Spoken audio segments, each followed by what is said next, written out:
Ok, continuando aqui na pasta de cadastros básicos, nós teremos aqui uma pasta documentação, sistema, que contém os documentos que foram criados para especificar aqui o que deve conter no nosso sistema, nosso cadastro, tá ok? O primeiro documento gerado foi o documento de visão. Este documento de visão ele traz aqui para a gente uma introdução, uma breve descrição do produto, referências, posicionamento, a descrição do problema e também uma visão geral do produto. Vale lembrar que estamos utilizando aqui a forma reativa para construir o nosso sistema, ou seja, um modelo ágil, onde só construímos aquilo que é necessário para o momento, né? Ao invés de da forma preditiva, onde você constrói todos os requisitos, né? Você vai criar todos os seus requisitos, toda a sua aplicação, para assim depois implementá-la. Então você vai levantar todos os seus requisitos, é o final que é implementado. Ao contrário dessa forma, que você só constrói o que é necessário para aquele momento. Daí o nome de modelo ágil. Nesse documento foi dividido aqui em duas partes: os dados pré-existentes e os dados inseridos pelo usuário. Como o próprio nome já diz, né, dados pré-existentes são aqueles dados que já têm uma definição, como por exemplo países, né? Então já existe uma lista de países definidos, não é necessário que seja alterado nem incluído dados. E também já os dados inseridos pelo usuário são aqueles dados que ele precisa alimentar. Então os usuários, de acordo com a necessidade, eles virão adicionando, alterando ou até mesmo excluindo essas informações. Então, depois de ter construído esse documento de visão, ele foi posto para discussão no fórum e foi gerado um product backlog. Esse product backlog ele contém aqui uma explicação de como ele funciona e também o funcionamento de cada tabela aqui, para que serve cada tabela aqui, cada coluna dessa tabela. Então, ele foi dividido em três partes: uma parte geral, uma parte de dados pré-existentes e uma parte de dados inseridos pelo usuário. Na parte geral, ele tem aqui o desenho do menu do sistema, a janela de login e o controle de acesso. Vale lembrar que esse documento ele é válido para as três linguagens, tanto para o Java, como para o Delphi, como para o C Sharp, que é o objetivo desse vídeo. Então ele traz aqui para a gente como demonstrar. Então como deve funcionar aqui esse desenho do menu. Ao iniciar o sistema, ele deve apresentar uma janela principal com o menu para o acesso aos cadastros básicos. Construir ainda uma barra de menu com botões para acesso aos principais cadastros. Ele traz também algumas notas. No caso do Java, ele utilizará o OpenSwing. Já no Delphi e no C Sharp, nós iremos utilizar janelas feitas utilizando o SDI. Tá ok? Na janela de login, ele irá acionar o sistema. Uma janela solicitando o nome de usuário e senha será exibida. O nome do usuário deve aparecer para quem digita. A senha não deve aparecer, mas alguns caracteres que deem a noção que o usuário está informando os dados a serem exibidos. Ok?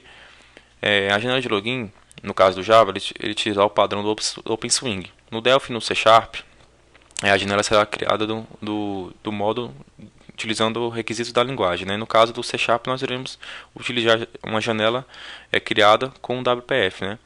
No caso que essa janela irá requisitar aqui o usuário e a senha.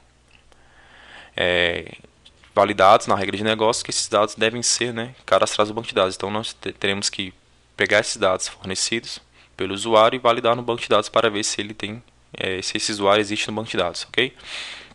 O controle de acesso.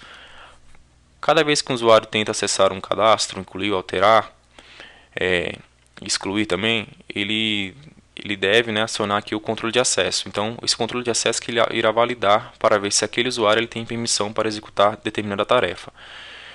No caso do Java, ele tem aqui o padrão do OpenSwing. No Delphi terá alguma forma da regra de negócio. E no C Sharp nós iremos aqui também construir a nossa regra de negócio para validar como irá funcionar isso, ok? Após isso, nós temos aqui os dados pré-existentes. Os dados pré-existentes foram definidos como cadastro de países, cadastro dos estados, cadastro de cidades, bancos, agências bancárias, CEP, índice econômico, SFOP, CFOP e cadastro de operadores de cartão. Vale lembrar aqui o detalhe que tem alguns dados aqui que serviram de efeito só para consulta. Como foi falado, há dados que não precisem de alteração. como por exemplo países, né? Cadastro de país, você já tem uma definição dos países pré-existentes, então não é necessário que você inclua um novo país ou altere esse mesmo. Então esses dados eles são atualizados através de rotinas do sistema, não sendo necessário operações CRUD. Mas algumas operações aqui são exceções que necessitam desses dados. Por exemplo, o cadastro de agências bancárias, né? O sistema já não vai fornecer todas as agências existentes, né? Algumas agências a gente já vai fornecer, já pode fornecer. Outras ele pode ir alterando ou excluindo ou incluindo, então de acordo com a usabilidade do cliente, tá, ok? Como por exemplo também os índices econômicos, então ele vai cadastrar o índice de acordo com o que ele necessita no momento. Agora já os cadastros inseridos pelo usuário, todos serão utilizando o padrão CRUD, né? Todos serão de inserir, alterar, excluir e consultar. Então, de acordo com a necessidade do cliente, ele vai criando esses dados, tá ok? Cadastro de empresas, de fornecedores, cadastro de clientes, produtos, unidades de produtos, convênios, colaboradores e os setores que são os departamentos aqui da empresa. Então, após foi gerado esse Product Backlog, foi gerado um Sprint Backlog. Um Sprint Backlog ele é gerado a partir do Product Backlog, né? Então pode ser gerado um ou vários Sprint Backlogs. Esse Sprint Backlog é o que vai ser fornecido no final, né? O que é emitido após o Product Backlog. Então, no nosso caso, vai ser o DVD de cadastros básicos. Então, o que será desenvolvido, né, no final disso, será entregue, será esse DVD de cadastros.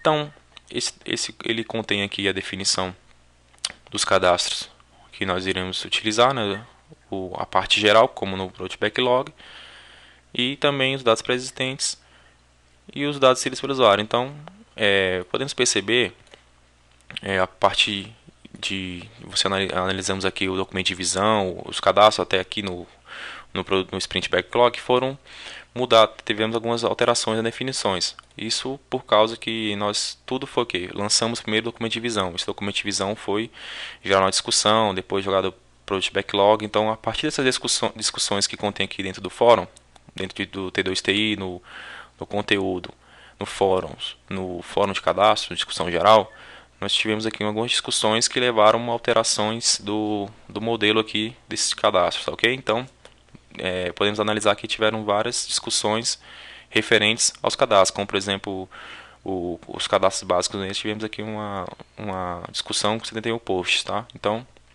daqui o motivo de algumas alterações que foram solicitadas e às vezes nem sempre todas as solicitações foram alteradas e algumas foram sim atendidas que os usuários solicitaram, ok? Então, a parte depois de definido esse Sprint Backlog, nós vamos gerar aqui nosso vídeo de cadastros, tá ok? E esse vídeo de cadastro ele terá suporte aqui dentro do fórum na parte de curso de cadastro básicos, vídeo aula, suporte. Então, todas as dúvidas e sugestões, alguma coisa referente ao vídeo de cadastro do C# será disponível aqui nesse tópico do fórum, tá ok? Então vamos dar prosseguimento ao nosso vídeo.